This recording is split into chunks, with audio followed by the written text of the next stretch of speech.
Yeah, it's the 5, 4, 3, 2, 1, except this only does 3, 2, 1. I just want to see what we look like on the stream. Let's see. I wonder if this is not actually going to go live.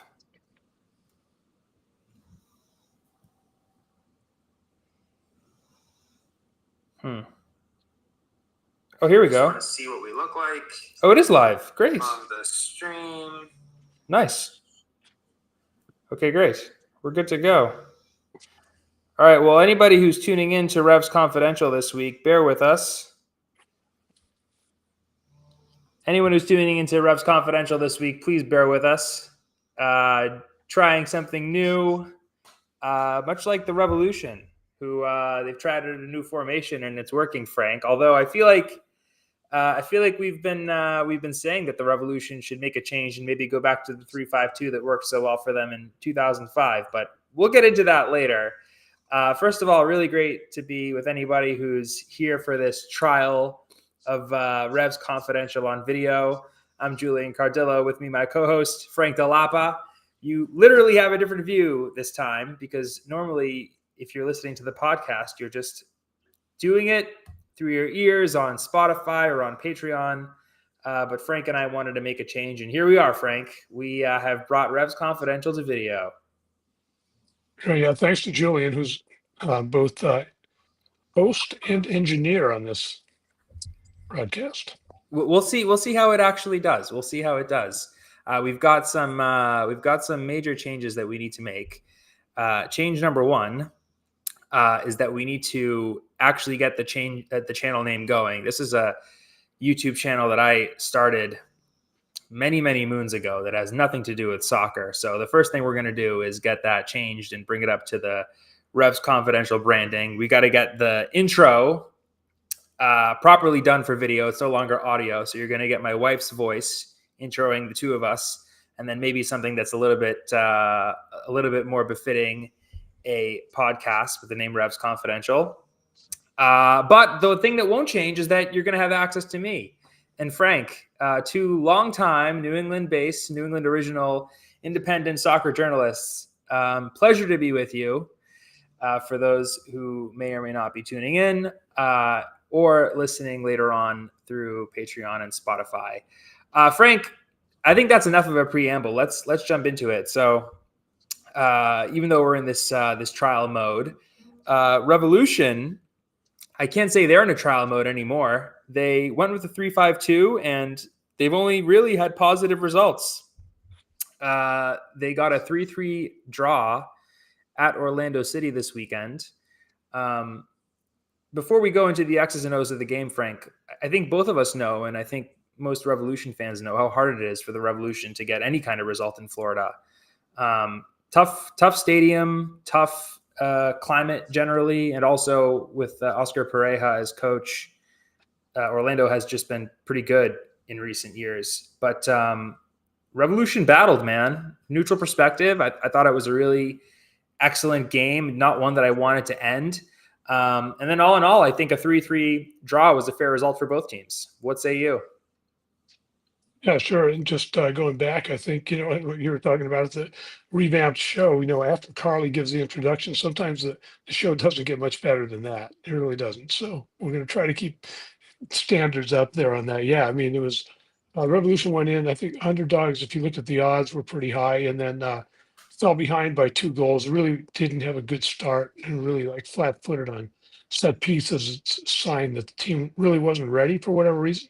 And then they came back, which, we haven't seen that since Bruce Arena days. So, looking really, confident with the ball offensively. I think they had the possession numbers or whatever you want to call it. They were great in counterattacks and had a chance to win the game actually at the end. They walked off the field disappointed that they didn't score that 4th goal. And that hasn't happened for a long time. So one last thing I'll say about this whole video situation is that Frank was never usually this comical when we only did audio, but now we're getting the Frank Delapa humor too. So that's nice to see. That's an upgrade already. That's not I humor though. That's serious. But go ahead. oh sure. Combo. So yeah, I think I'm with you. I think even hearing it from the Orlando players after the game, they felt like they should have won the game as well. I mean, they were of course up 2-0. They coughed up that 2-goal lead in the first half. They were up 2-0, and then 10 minutes later it was 2-2. I looked back and just to see when was the last time the Revolution came back from 2 goals down and got any kind of result. And it was a 3-3 game in 2023. They played the Chicago Fire, but that was a home game. This is not something you typically see the Revolution do. Generally, when they go down 2 goals, especially on the road, that's it. That's curtains. But this team has shown a lot of fight, and I think we started mentioning the switch to the 3-5-2 or the 3-4-1-2, whatever you want to call it. But I think momentum is really this team's friend. Once you get used to winning or once you get used to getting positive results, it's really disappointing when you're faced with the prospect of losing. And I think this team just did everything it could not to lose the game. And in this situation, I think it worked. Carlos Heel had probably his game of the season. Really put the team on his back. Orlando City fouled him up and down the field, did not stop him at all. Kept on finding not just pockets of space, just acres of space. I can't think of one attack the Revolution created where he wasn't involved in some way. Might have been a small pass, but he was still involved. And he was still the engine, Frank, and he figured it out. But I think for me, this game, this 3-3 draw, I actually don't think they owe it to the tactics. I think they just owe it to the attitude. I think attitude got them this result. Yeah, I'm going to partially agree only because I think that the tactics that they have set up do help create that space, if they work it right. And so I think that, and I think they're working it right. I think they weren't great with the ball though in the first half. And so you didn't see as much, but as it went on, they started finding that and it really opens up space with those guys on the wing, Peyton Miller, um, on the left, especially, and Luis Diaz in the second half really showed what can happen on the right. I thought, Eli Feingold was good there too. If Luca Langoni comes in, I think that's what kind of helps open up that space, though. So, but yeah, sometimes you have to overcome this. So I think that those we were talking a little bit about '05. I guess we just mentioned it briefly when those teams went to the 3-5-2. But those guys a lot of times just had to fight their way out into games. Maybe the league was different then, but it was like a battle just to be able to get to that point where you could play. And that was kind of what happened here too. They had to fight through what Orlando was doing and fight themselves, and then they started finding all sorts of space. And yeah, I just see nothing but positive things unless teams can figure out how to adjust what the Revolution's doing. I think they really have a potentially strong, offense, even though they still haven't scored more than that was one of their few multiple goal games. But I think they have the potential. Well, in previous games, the criticism of the Revolution was that they were finally seemingly putting it together, but the quality of opposition wasn't that great, or they were playing kind of an average team at home. Getting a result like this against Orlando in Orlando, I think, is a major proof of concept. I'll also say that the Revolution were basically at full strength. This is the team that I think Caleb Porter wants to put out. Really interesting that he's kind of found a way to use Eli Feingold, who was kind of playing on the wrong flank at the start of the season. And now he's actually taking Brandon Bye's spot. Brandon Bye is now a player who comes in off the bench. And maybe that's one of the lessons of Caleb Porter as well. He talks about it being his team. Maybe he feels like he's now able to pull the levers the way he wants to use them. It's not just a personnel thing. It's like listen, if Brandon Bye is better off coming in off the bench, like that's what Brandon Bye is going to do. At any rate, Frank, positive results. I think tactically, the one thing that really stood out to me was that when you do play in the 3-5-2, once the transition happens, it gives you license to pour players into the box. And that's what I saw, especially on the first goal, which I think set the tone for the Revolution to come back and to believe that they could fight their way back into the game. I think I counted like 6 players in the box by the time Al-Hassan Yusuf scored the first goal. Might not have been in the box, but there were numbers forward. And we didn't see those numbers earlier in the season. And I think that was a kind of an underrated quality of getting this team where it needed to be. Yeah, good call on that. Like Eli Feingold was actually on the end line all the way up. So that's like you want when those backs are going up and they're getting the offense, great. But when you take that, when you're able to get to the end line, either with the ball or whatever, in that case, he was, really almost there without the ball. Then you're really, really getting into the attack. It's sometimes guys go forward, but they're not really going all the way forward. I think the Revolution is. They used to do that too in the Bruce Arena days. Dewan Jones and Brandon By were going all the way forward, and that was keeps the other team off balance, forces their outside backs to stay back, and they used to win that battle so often of getting guys into the box. Said I'm going to shout out to Ignatius Ganago on that play too, and also winning the penalty late. I think that was definitely a penalty. Either way, the guy deserved it. I mean, he's beating people to the ball. So, and on that was a really good kind of a pinpoint ball through the penalty, through the goal area actually. And that's where Eli Feingold reading that has got to be there, because that's not an easy play for either guy to make, but that's that's the best way to execute that. So shout out to that guy. I think he's playing a lot better. I don't know his stats aren't what they are, but those are 2 huge plays too. I think Carlos Gila, I think set that up, might have started that. Yeah, Carlos was involved in everything. He was involved in everything, but yeah, Canago too. So, absolutely. So you mentioned Ganago. Al-Hassan Yusuf was the one who put the ball in the back of the net. I want to hit you with some trivia, Frank. Let's see how you do on this. Let's see how you do on this. Okay, so Al-Hassan Yusuf is a Nigerian player. He became the first Nigerian to score a goal for the Revolution this past weekend.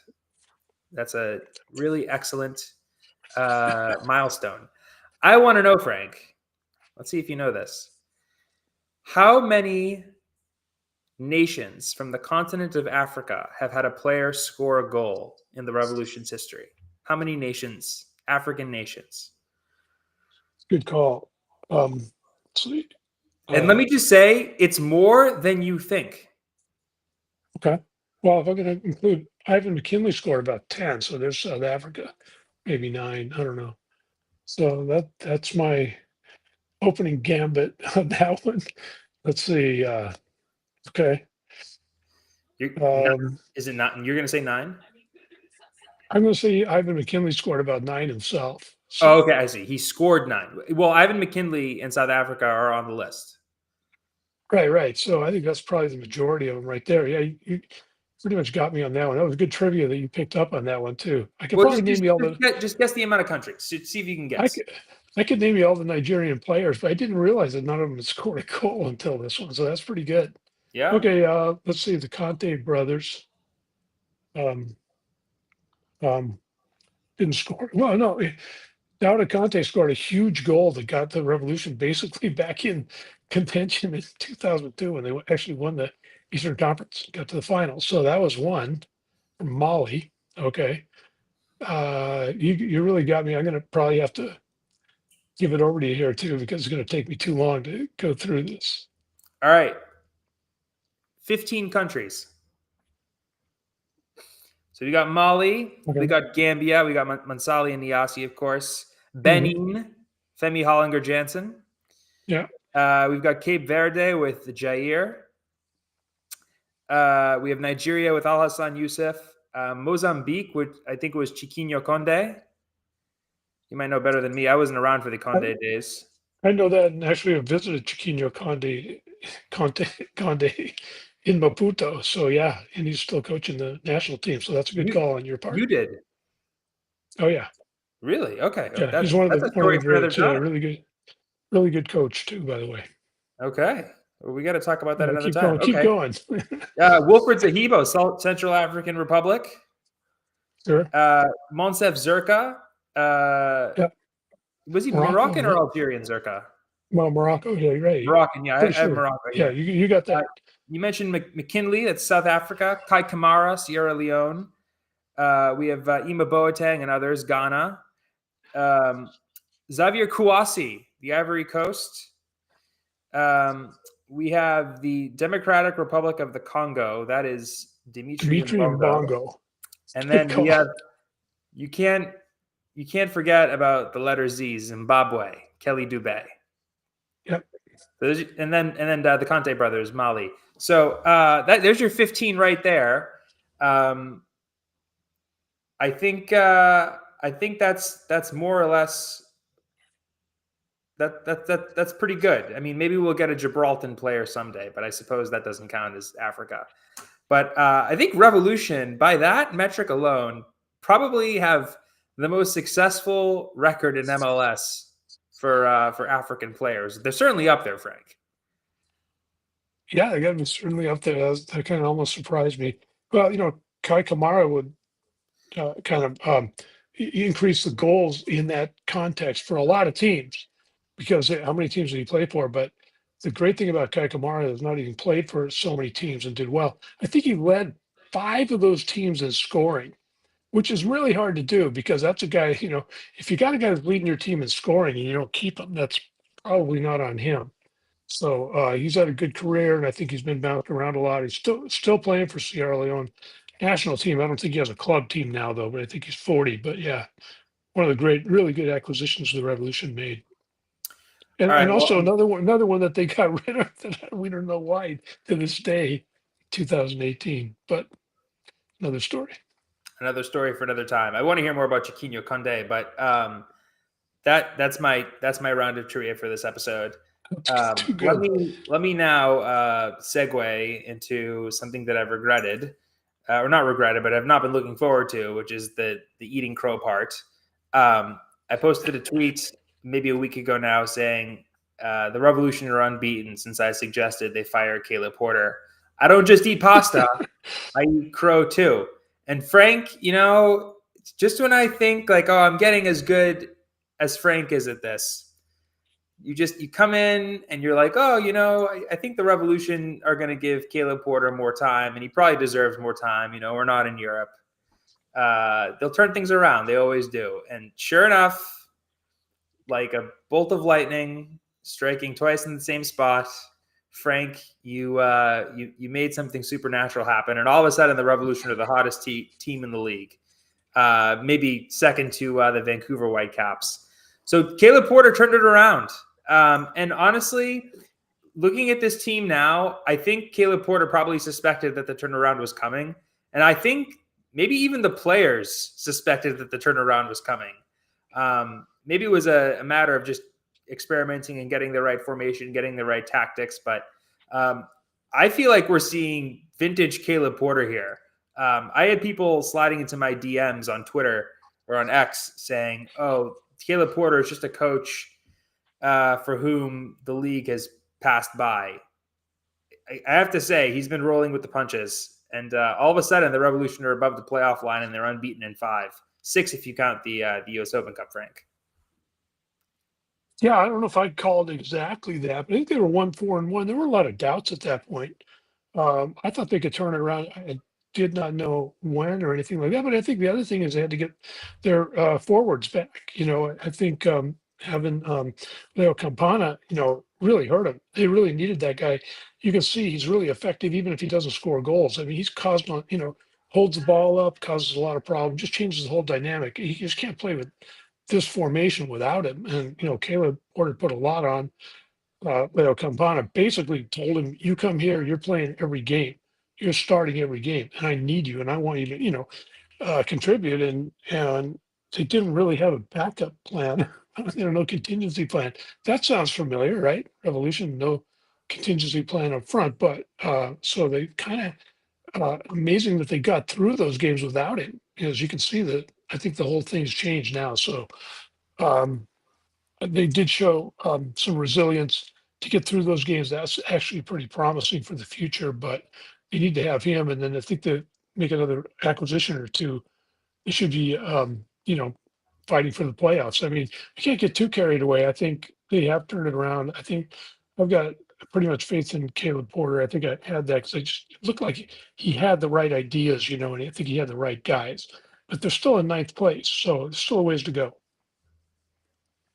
Yeah, still in ninth place, still a ways to go. But the sample size since turning over to the 3-5-2 is small, but it's looking good in favor of the Revolution. I do think that they did buy themselves a little bit of flexibility when they moved Noel Buck. He's been traded since the last time we spoke. Frank went to San Jose. Really interesting to see Bruce Arena basically assemble all of his former players who are still capable of playing, who are somewhat near their peaks. I did happen to watch their game this past weekend. I think it was San Jose Dallas, and Colorado. Excuse me. Yeah, just a typical San Jose game or typical Bruce Arena game where the fullbacks bomb up top and he's getting goals out of opportunistic strikers, and DeJuan Jones scored his first goal for the San Jose Earthquakes, and they're rocking and rolling. But for the Revolution, back to them, I think a lot of positives all around the field. I think that some of the newer faces have started to gel. I think they're finally kind of getting it, not just in terms of what's it like to play in Foxborough, but also just in MLS in general. I've been very, very impressed with central defense in particular. And then Carlos Heel, after a somewhat slow start to the season, I think no one has benefited more from the change in formation than Heel. And he's showing, right, that he's actually a bit of a shadow striker, getting really high up, even after dropping deep sometimes to collect possession and start a transition. But he's pushing up really high. And he's a finisher. He's a creator. He's getting into dangerous positions. I think the goal he scored against Toronto 2 weeks ago was probably one of the best in his career. Just a really well taken goal that made that look way too simple. That was a gorgeous finish. And so when Carlos Heel is playing well and the Revs aren't allowing that many goals, good things are happening. I do think that there is still some work to do on depth. It is a little bit disconcerting that they essentially have just one striker on the team, really. But nothing that the window can't fix, Frank. Yeah, I think that's right. I think if Thomas Chankalai can come back and get really healthy, though, that kind of fills that position in. Maxi Urruti, I think those two guys coming in late can really be effective anyway. It's better to get another guy up there that could start.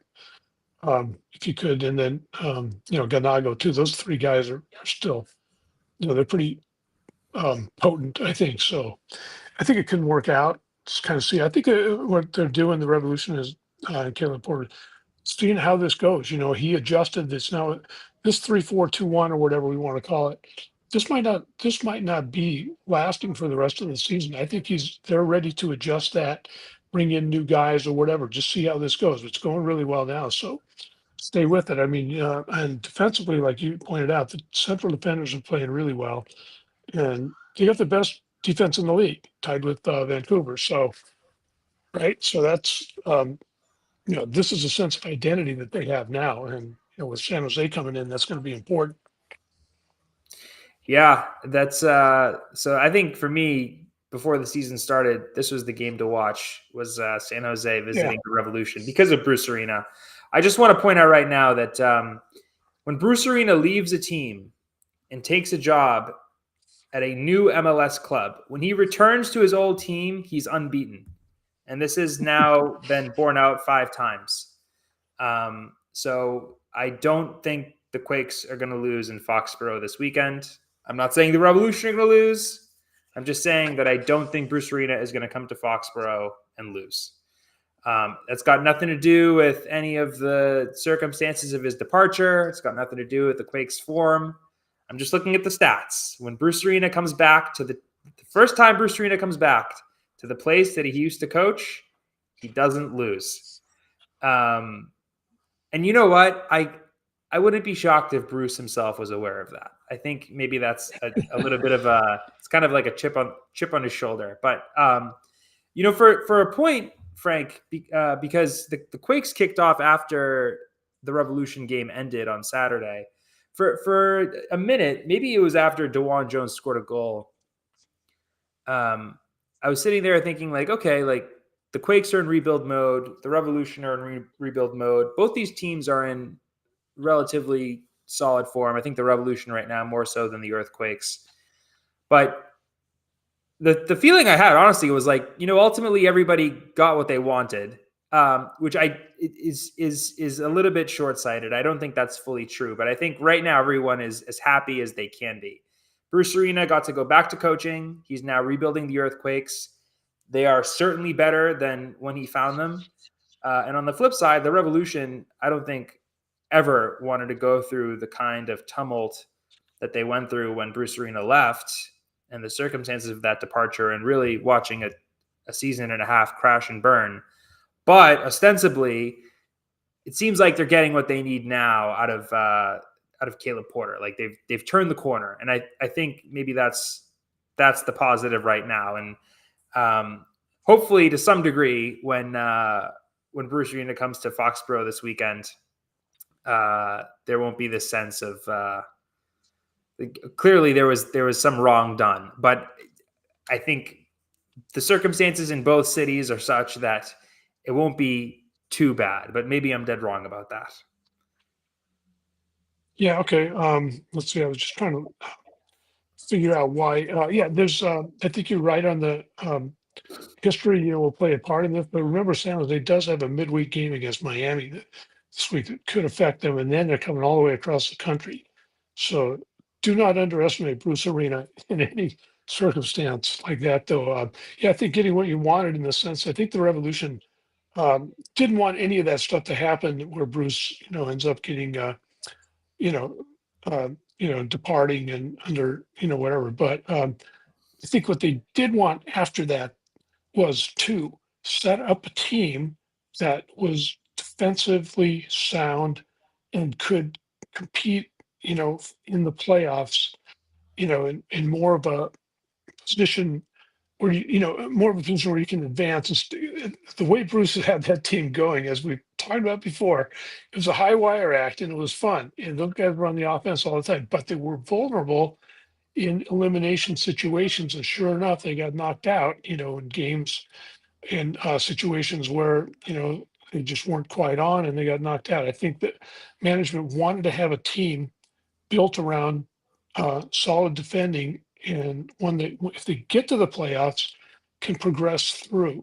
And that's not to use like Philadelphia as a model, but teams like that would come in and just play spoiler against the Revolution and just foul Carly's heel every time, get away with it in advance. They'd walk out of Foxborough and and the Revolution's looking around and saying, "What happened?" And so I think they wanted to. Get a situation like that once Bruce left. And Caleb Porter is the guy they chose to do that, and I think Caleb is doing that. And I think the way they play, and you can tell just by the it was 10 goals against, or in 11 games. So that's what the Revolution, they did get what they wanted. Yeah, well, now we'll see what happens when they welcome him back. I think there's going to be a lot of optics that people are going to pay attention to. What's the post game handshake going to be like? What's it going to be like when Bruce actually lands in Foxborough and he gives his pregame press conferences and all that. I mean, he rebuilt the Revolution. A lot of what we see about the Revolution now is a foundation that he laid. I won't even say necessarily the players that he brought in, because now it is Caleb Porter's team. But I think the way of doing business, the fact that the Revolution now as an organization are just in such a much better place than when Bruce Arena first showed up. I had agents back when I was covering the Revolution for Pro Soccer USA. I had agents like totally incredulous about how the Crafts were running the team. And to be fair to the Crafts, I'm not sure that they really knew better. But, players would say through their agents that, the Revolution don't really have anything going on. They don't have the training center. They've got really minimal staff. The travel situation isn't great. The contract negotiations situation isn't great. Player recruitment, on and on and on. Now I think New England is, I'm not trying to say it's a destination, but I think they've really upped the level significantly. And I think that way of being really originated with Bruce Arena. And some of the guys that are still in New England, Kurt Analfo, Chris Tierney, I mean, say what you want about the circumstances of Bruce's removal, but I mean, they learned from him. They were his guys. And so in some way, I think Bruce is still present, although not in as hands-on a way, obviously. No, good point. The first person that Bruce brought in when he got hired was Kurt Analfo. Kurt sat on the bench to start out. He was the right-hand man for Bruce, and then, took over administrative duties after that and was really a trusted guy. So whatever happened after that, that was, handpicked by Bruce. I mean, Bruce recruited him and coached him when he was 17 years old, coming out of Connecticut, so they go way back. So that's influence is still there for sure. But I think the team has changed. There's a huge turnover. I know Matt Polster playing a key role now. It was one guy that absolutely came here because of Bruce Arena. Now guys are coming here for different reasons, but for a while, a lot of those guys came here for Bruce just because of Bruce Arena, and had, if you look back on those 5+ years, there's tons of success. It was, some great games. Look at the players that came out of here, that, went to Europe. You can watch them, on TV. If Tejan Buchanan would have stayed with Inter, you could be watching him at the end of the month, but didn't. But still, the guy that really developed under Bruce. I mean, you could just look at a bunch of guys like that. So, some of the influence there. I think, when he comes back, I think he'll be welcomed. I don't think there's, most of the players are all new, but I think the fans. I got to think, got to give them a strong, warm welcome. Well, we'll see what the reception is like. I remember when Lee Wynn visited New England for the first time after he was traded to LAFC. The Rebs did like a pregame video for him, and it was a little bit frosty because not all the Revolution fans were upset to see Lee Wynn go at the time. So we'll see if they have anything planned for Bruce. I still don't think the circumstances of his removal were right. I think he probably deserved a second chance. That enough has been said about that over the past year and a half. But that is my position. Frank, we didn't plan for this at all, but I want to get your take on something really quick. So last week, the main account from MLS Communications posted or reposted an article from Sportico, which says, and I have it right here, that MLS has 5 of the top 20 and 19 of the top 50 most valuable soccer clubs in the world, according to Sportico's Soccer Valuations report. Now, I really do want to get your take on this because you've been covering this league and this game longer than I've been alive, actually. But I think it's a great accomplishment. I say take it with a grain of salt. The reason I say take it with a grain of salt is because I think people forget how expensive it is to buy and build and create an MLS franchise in 2025. The franchise fee for an MLS franchise now is like $500 million, which is $500 million. And, I watch Serie A religiously. I watch it every weekend. I was watching Roma today. Hopefully they can still make Champions League. But some of these teams in Serie A, which is even people who don't like Serie A will tell you it's at least at minimum the 5th best league in the world. Okay, so it's one of the top 5 soccer leagues in the world. These teams are in massive amounts of debt. I think most teams, not most teams maybe, but several teams in top leagues are in debt. They're in dire financial straits. So when you have a billionaire owner showing up to MLS and handing over a check for $500 million and privately financing a stadium, I bet that 20 of the top 50 clubs in the world the most valuable among them are MLS clubs. I even look at what's going on right now in the Premier League. Manchester United, like they're not acting like one of the most valuable franchises in the world. They're actually technically above the relegation zone. So anyway, all this is to say that I do think those numbers are a little bit juiced. They're inflated. It is a testament to how far soccer has come in America. But yeah, I want to get your take now, Frank. Okay, yeah, I think it's great because when this league started and in the first few years, there was zero, at the pro level, the pyramid or whatever you want to call it, it was empty, and that really really hurt the game in this country. So this is a great accomplishment. But I think you had a lot of the valuations you have to credit to the sort of the business model. This is a closed system. It's basically almost an adjudicated monopoly. So valuations, everything's controlled. Supply and demand are basically controlled. So that contributes to it. A lot of teams do own their own stadiums and control their own stadiums. That's really important too. So revenue, concessions, all that stuff goes into it because the rest of basically it's two different models. The rest of the world is a club system with pro rel, all that stuff. It's wide open. So these teams, these clubs were built on a sporting model, and they still are. So teams that might not have huge value, their players are worth a lot of money because these teams, and these clubs have traditionally built their team around the players, trying to get really good players, and they're great at bringing in talent and maybe selling it, maybe buying it, whatever.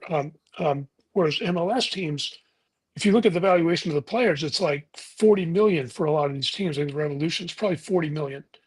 It's the value of the players, but the team's worth whatever, so that wouldn't happen in any other country, their values in really mostly in their players. Now, other teams like Barcelona, Real Madrid, some of these teams, have their stadiums and they also have these huge um, business plans that are going on, marketing, merchandising that are massive. But most clubs just live off their players, and you'll see teams that probably aren't valued anywhere on that Sportico poll or whatever it is, but their rosters are worth like double, any of them MLS team. They got guys that they want to move on, and they got talent. So it's just such a different model. I guess that's it. So I think both systems, have certain merit, and they're kind of both kind of dovetailing together. So the U.S. will adopt some of those, and hopefully where we get better talent, we better evaluating the talent, buying and selling. We can learn that. The U.S. can learn that from other countries, and other countries are using the U.S. model to try to get more revenue and not, like you say, operate in debt. When you can get all these huge revenue streams and take advantage of them. And so I think they're going to both go that way, and we'll see where it comes out. The kind of hybrid systems will come out of this. Well, Frank, let's leave it there. I think this is a pretty good trial for a video version of Revs Confidential. Full disclosure, we won't do this again until after Memorial Day because yours truly is going on a vacation. But really excited to open up this format, and maybe we can get the intro going and have a dedicated live time. That way we can maybe get some comments going and so on and so forth. But thanks very much for watching and or listening to Revs Confidential.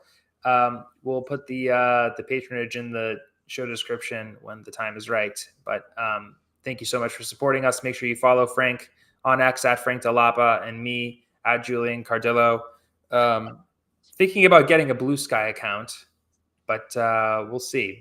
Do you have one, Frank? Do you have a Blue Sky? I don't. No. Yeah, it might not be a bad idea. They come into the next century or whatever. Yeah. Indeed. Okay. Well, thanks so much to Neil Rosenthal for the Revs Confidential theme song. And this is Revs Confidential on video for the first time, signing off.